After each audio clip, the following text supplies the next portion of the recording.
தமிழர்களுக்கு எதிரான கருத்திற்கு மன்னிப்பு கோரியிருக்கிறார் மத்திய அமைச்சர் ஷோபா.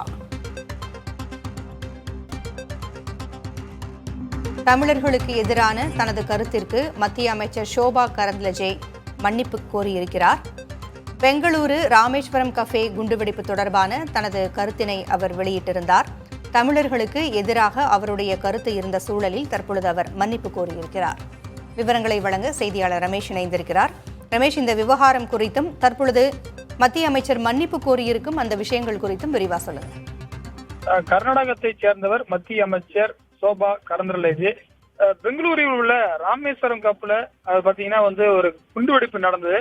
அதற்கு தமிழகத்தைச் சேர்ந்த நபரே காரணம் என மத்திய இணையமைச்சர் கருத்து தெரிவித்தாங்க. இதற்கு தமிழக அரசு கடும் கண்டனம் தெரிவித்தது.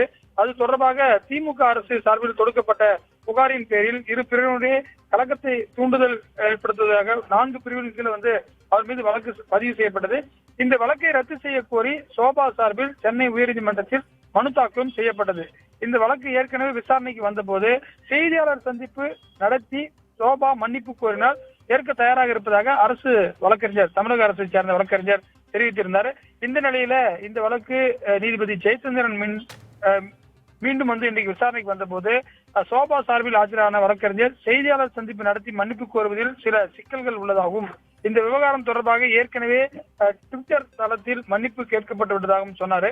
இந்த நிலையில்தான் முதலமைச்சரின் கருத்தை பெற்றே செய்தியாளர் சந்திப்பில் மன்னிப்பு கோரினால் ஏற்றுக்கொள்ளப்படும் என தெரிவித்ததாக அரசு தலைமை வழக்கறிஞர் ராமன் தெரிவித்தாரு. இந்த நிலையில இன்று ஒத்திவைக்கப்பட்ட நிலையில அவங்க ஷோபா சார்பில் தாக்கல் செய்யப்பட்ட மனுவில் தமிழக மக்களுக்கு எதிராக கருத்து தெரிவித்ததற்காக தமிழக மக்களிடம் மன்னிப்பு கேட்டுக்கொள்வதாக தெரிவித்திருக்கார். ஒரு மத்திய அமைச்சரே ஒரு அப்பாலஜிஸ் கேட்டதால இந்த வழக்கு முடித்து வைக்கப்பட்டிருக்கிறது.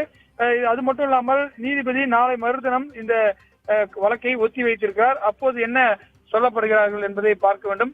இது ஒரு முக்கியமான விஷயம். அதாவது பாம் பிளாஸ்டுக்கு தமிழ்நாடு நபரே காரணம் சொன்ன விவகாரத்துல மன்னிப்பு கேட்டிருக்கிறார் மத்திய அமைச்சர் பூங்குழலி.